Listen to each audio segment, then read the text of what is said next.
This is my process or how-to speech for my public speaking class, and I'm doing it on how to get your college professors to like you better. Number 1, number 2, number 3, Penny, and the doggy.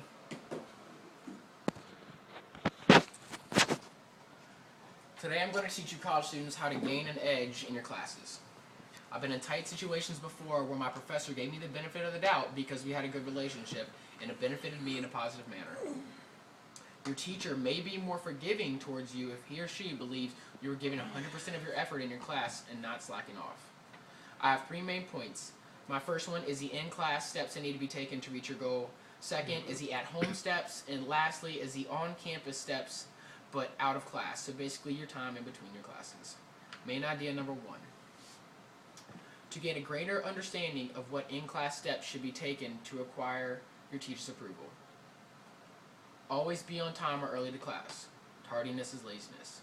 Number 2, have your homework in your hand as you walk in the door and it is ready to turn in. Number 3, note-taking and eye contact is crucial. Teachers notice when you're actively listening and taking notes.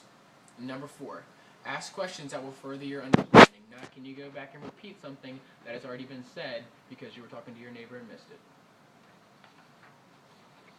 it? After you have mastered these in-class steps, it is time to transition the progress to your at-home life. All homework is done neatly and completed on time. The last thing you need or want is to walk into class, turning your assignment in late, and holding your teacher up. If you have any questions about the homework, then finish it to the best of your ability and talk to your teacher or ask a question before class starts. This is crucial so you can still turn your assignments in on time and you're not holding class up when you get there. Number 2, although it is not a requirement, it is always good to read over the chapter or section you will be studying the next day in class so your teacher sees that you come to class prepared with a little bit of knowledge of what you will already be learning. This will also help because teachers love students who can contribute positively in class. Number 3, after mastering the steps in your at-home life, the next step is to carry success back to school during the time you're not sitting in front of your professor. And main idea number 3, these are the on-campus steps that should be taken to gain your teacher's approval. Number 1, be productive with your free time. Teachers enjoy seeing students that work hard. This means going to the library in between classes and researching what you need to do or finishing up little last-minute homework before you go home. Use your time wisely. That's key. Number 2, pick friends that contribute positively to your image. No rule breakers. The last thing you want is to have a friend that's going to negatively impact your image. Teachers also see that. Now you know how to gain your teacher's approval.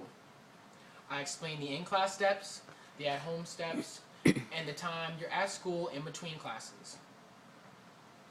If you didn't know how to get a teacher to like you before, you should have the keys to success now. If you ever thought teachers were at all mean and no nice, these steps should allow you to get on a more personal level with your teacher when the moment arises, and this may help you when it comes time for finals. That is all. Audience member number 1, 2, 3, and Penny.